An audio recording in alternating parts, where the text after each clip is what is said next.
कांग्रेस विकल्प नहीं था। कांग्रेस बीजेपी की गोद में है, कांग्रेस बीजेपी की जेब में है। आज मैं आपको एक सिंपल सा उदाहरण देता हूं। पहली चीज तो ये, पिछले चुनाव में कांग्रेस को 17 सीट मिली, उनके 17 में से 5 विधायक छोड़ के बीजेपी में चले गए। हमारे को 5 सीट मिली, 5 में से 1 विधायक छोड़ के बीजेपी में चला गया। कांग्रेस के साथ हमारी बातचीत हुई। बातचीत यह हुई कि तुम्हारी 5 सीटें हैं, हमारी 1 सीट है। कांग्रेस ने कहा इन 5 सीटों पे आप चुनाव मत लड़ो, इस 1 सीट पे हम चुनाव नहीं लड़ेंगे। हमने कहा ठीक है। उन 5 सीटों के चुनाव पिछली साल हुए। आम आदमी पार्टी 5 सीटों पे चुनाव नहीं लड़ी। इस बार 1 सीट का चुनाव, जो आम आदमी पार्टी वाली सीट थी, वो वाला चुनाव हुआ।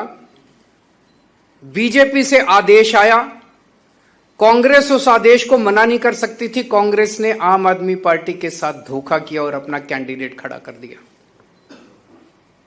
पिछले साल जब उनकी 5 सीटें थी, हमने अपना कैंडिडेट खड़ा नहीं किया, लेकिन इस बार जब हमारी सीट थी, उन्होंने अपना कैंडिडेट हमें हराने के लिए खड़ा कर दिया। ये साफ दिखाता है कि कांग्रेस से उम्मीद नहीं है इस देश को। कांग्रेस बीजेपी के साथ, और कांग्रेस की टॉप लीडरशिप मिली हुई है, टॉप मोस्ट लीडरशिप मिली हुई है बीजेपी के साथ।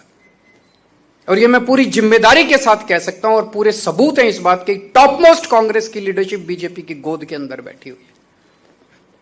एक कांग्रेस का आम कार्यकर्ता जो गली गली के अंदर घूमता है, वो अपने आप को ठगा सा महसूस करता है जब वो देखता है कि उनके ऊपर वाले सारे बड़ी बड़ी बातें करते हैं। कभी शादी के घोड़े की बात करते हैं, कभी रेस के घोड़े की बात करते हैं, और जाके हाथ मिला लेते हैं बीजेपी के साथ। लेकिन बड़ी इंटरेस्टिंग है, अल्टीमेटली तो जनतंत्र है, जनता मालिक है। वो 5 सीटें हमने छोड़ दी, फिर भी वो हार गए कांग्रेस वाले।